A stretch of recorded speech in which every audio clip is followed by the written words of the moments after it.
So during this section, I'm going to talk about managing AR risk across the enterprise, and then have a specific spotlight on device safety and kind of the complexity that comes with that. So that's what Christine was referring to, is within the area, we have a committee that's looking at device safety specifically. And there have been a number of organizations and industries that have approached us and that are certainly talking amongst themselves and with providers about factors around device safety and how they tackle that relative to this new class of devices.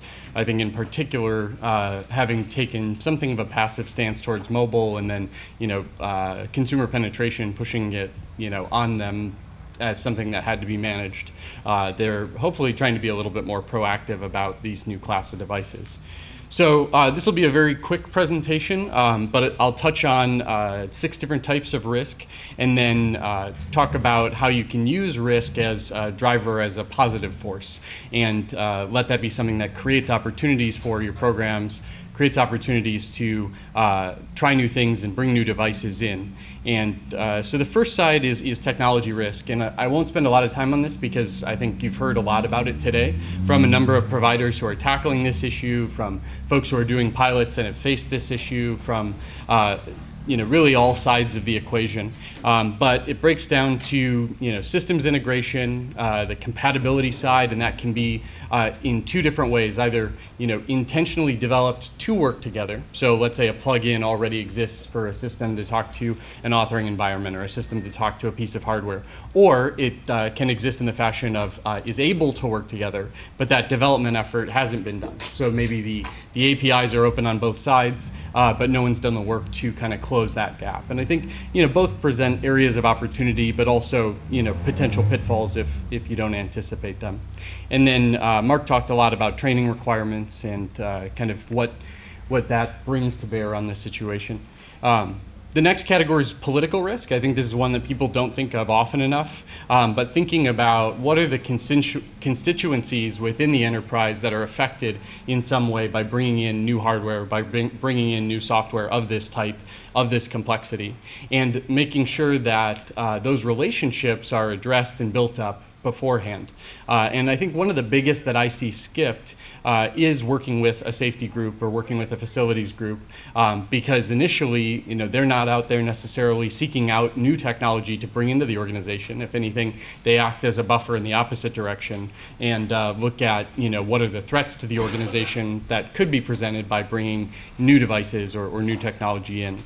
And then I think it's also important to think about individual corporate culture and the proclivity to whether it be to be afraid of new technology or new things coming into the organization, or if it's an organization that readily adopts change and where it'll be a much more streamlined integration effort. Next category of risk would be financial risk. Another one that I think gets play in a microcosm, but not necessarily in a broad sense. So I hear a lot about kind of the ROI side of this, or the cost of implementing. But what I don't hear is sort of the opportunity cost of if you are to make the wrong selection, or you find only at a late stage that there's some incompatibility there, there's certainly tremendous risk and tremendous cost that can be associated with switching. If you've optimized all of your content, or you've done all of your systems integration against one system, there's certainly a stickiness factor there and a cost that builds up in terms of the cost of changeover. So thinking about ways to proactively make selections that are best suited to the organization, but at the same time, find ways to allow for transferability.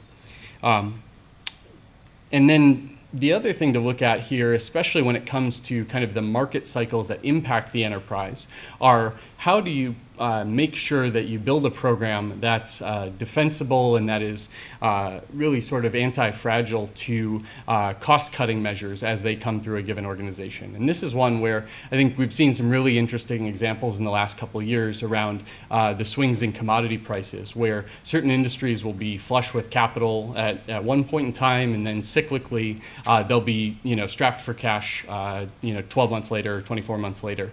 And so programs will often be built during the high tide, and then when low tide comes, they find themselves starved for resources. So I think there are opportunities to proactively position programs as generating new revenue or as cost cutting in and of themselves, even if they are an investment in new technology, to not be kind of caught up by that particular risk factor. Then one that we think a tremendous amount about at Daiquiri, but is true anytime that you're modifying the way that people work, is the both human and safety side of this. So first, you look at that which results from a direct use of AR. So looking at what sort of standards or rules or procedures need to exist within the organization, and which teams, as I mentioned before, that safety group is often not one that people are talking to until very, very late in the game. And then they're asking for sort of, hey, can you approve this device that we're going to bring on the floor in 10 minutes? It's obviously a very conservative organization, and it's built that way for a reason. So that really grinds against the operating kind of pace and procedures that these folks have been in place and defending for a lot longer than these new programs. So the more you can work with those folks ahead of time, and the more you can encourage them to look for corollaries in their existing approved devices, in their existing work environment that they can use to develop procedures that map to things they're already comfortable with. We've seen that be really successful in terms of opening some of those doors and getting active and positive participation from those areas. The other one that I'll talk about in a minute is looking at opportunities for AR to create safety benefits. So if you look at some of the top causes of fatalities within the workplace, within at least the context of the United States, these are the top 4 that OSHA's identified. So falls is by far the biggest one, but struck by object, electrocutions, and caught in or between. An example of struck by object can be something that's swinging through a manufacturing environment. Caught in between could be a forklift backs someone into a piece of shelving or something like that. And these are within the top causes of fatalities, and then certainly injury numbers vastly dwarf those, but are aligned around similar activities.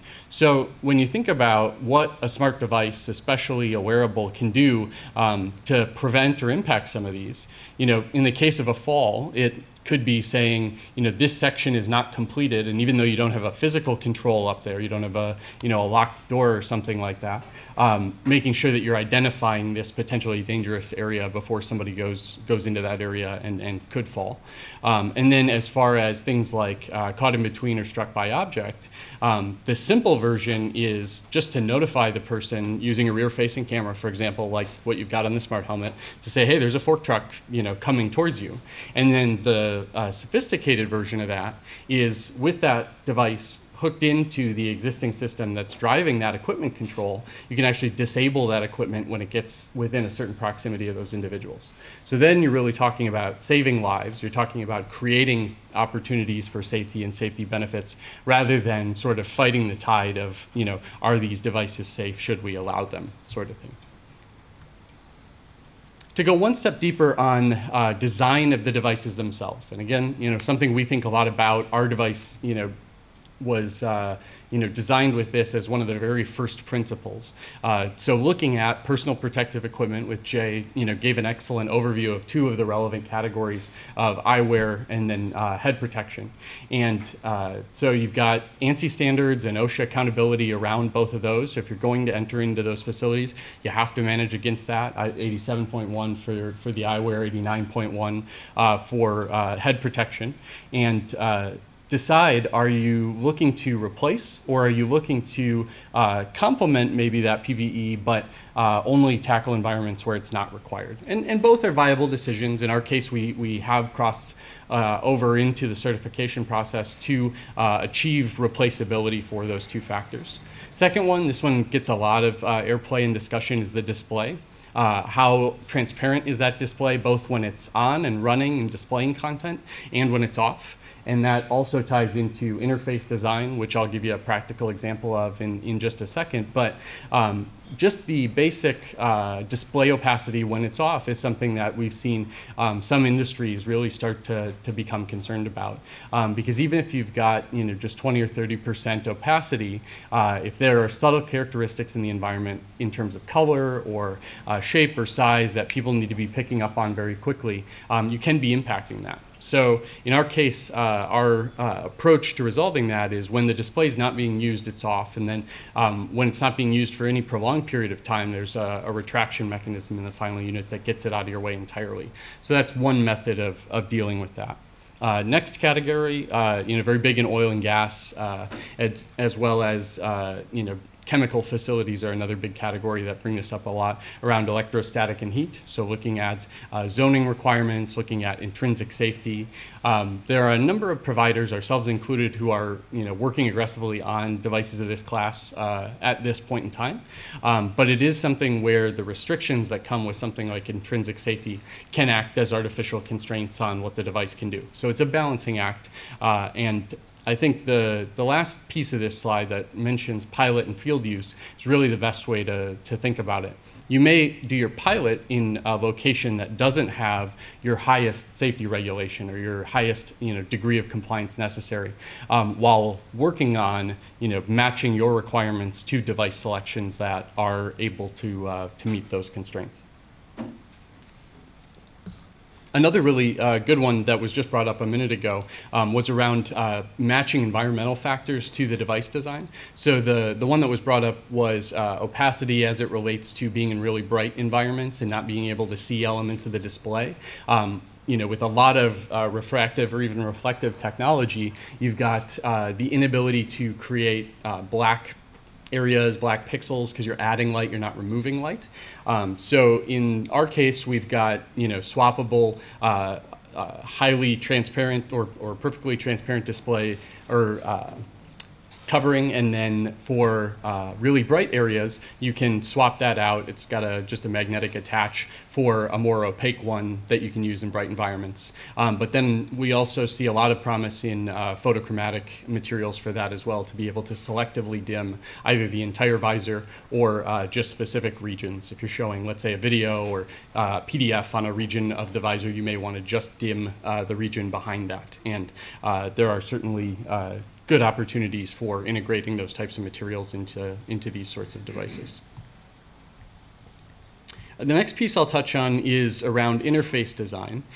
So Jay showed you a video that had smart helmet interface, and it was showing a batch processing example. And at that point, we were still struggling with how to shoot through the device. And we've since been able to kind of crack that egg and been able to capture video from the sensor that's the device, but do the compositing with the interface running live. So the net result of that is I can actually show you video that's captured from the running smart helmet.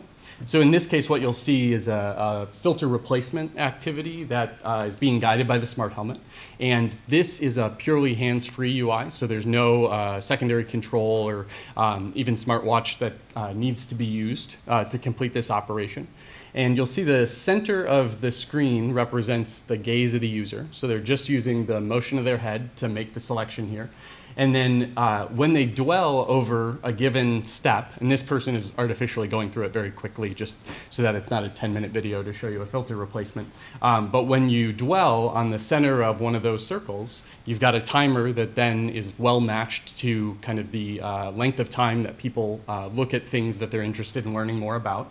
And then that moves you on to the next step, and it demonstrates what that next step is. And that person can go all the way through that procedure, again, without using their hands at all. And the other thing that you'll notice here in this design, and I'll use one of the design assets from putting this interface together in the first place to tell you about it, is that we've found you almost never want to have something persist on the screen all the time. And this is, I think, a big departure from what you see in terms of mobile user interface, where having a battery indicator or a connectivity indicator on the screen all the time makes sense. And it doesn't really distract because you can make them very small and kind of off in the corners. But in the case of especially, transparent optical see-through AR devices, that could end up overlapping with a readout on a console that's critical to your next decision, or could end up blocking your view of another person or of something in your environment that actually create a safety risk. And so when you position that content only relative to the real world, you can help to mitigate that or have sort of safety nets so that if you're not looking at this object and the interface element is tied to that object, it's not going to get in your way when you're looking at the thing a few feet away. So this is one approach. This is how we've looked at solving for some of the challenges of not being able to or not preferring to have persistent elements on the screen. And just one approach. So I think we'll see a lot of different ways to tackle that challenge. Next category of risk is security risk. So again, you've heard a lot about this. I would say the one thing that I didn't hear mentioned a whole lot that I'll add to this is around using the device itself as a security tool. So first, around device management, if you're not logged into the device or you don't perform a specific set of actions to authenticate, restricting access to content, locking out that device entirely, bricking the device if it's left the facility, and you've got risk of data loss or of breaches in that case. So the device has as many layers, I think, of tools to bring to bear on that situation as it does new loopholes and things that need to be addressed. And then lastly, the device can be used as a security tool or a method of controlling security risk in the physical environment too. So if someone's authenticated to a helmet and they walk up to physical access control, rather than them having to go through a secondary authentication, you can use that device as the only method of passing through that place, which maybe is more restricted. And then if the person switches to another user, there are a lot of good ways, both on existing hardware, and then especially when you introduce things like retinal authentication, which is well on its way to being integrated, to even if someone hands it off once it's authenticated, to then lock out the device and reintroduce those controls. This is one example of that, and I think it's another one where there's an interesting interface question that you need to ask relative to authentication. So this is an example within the 40 Studio platform of a live data integration. So we've got a little scripting capability that allows you to take an existing data feed, hook it up to something in your 3D content. In this case, it's taking the temperature reading from this gauge, and then it's feeding that back to you as a visualization.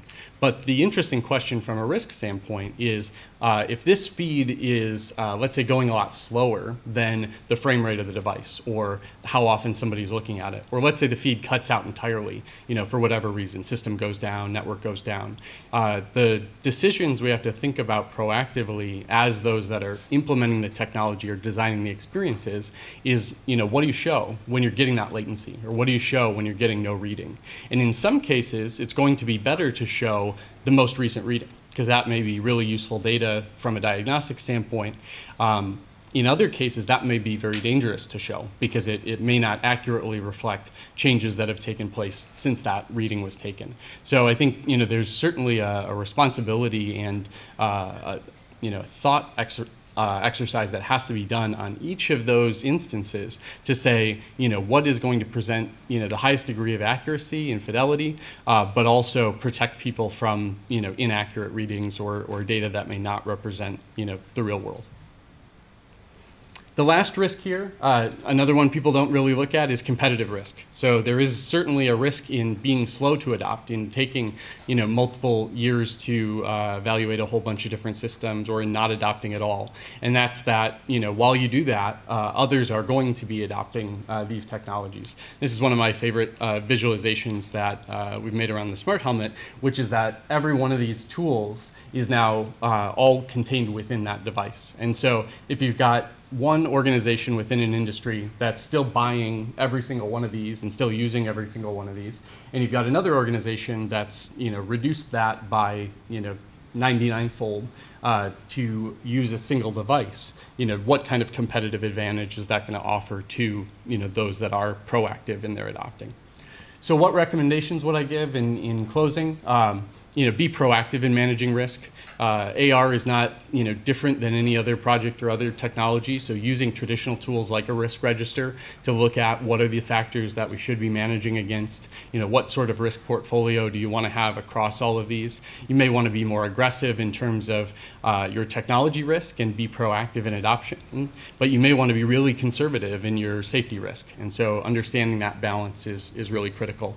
And then remembering that you can also leverage risk as a tool to drive adoption, to drive energy towards change within an organization. It's certainly one of the classic kind of change management factors that people use to drive change.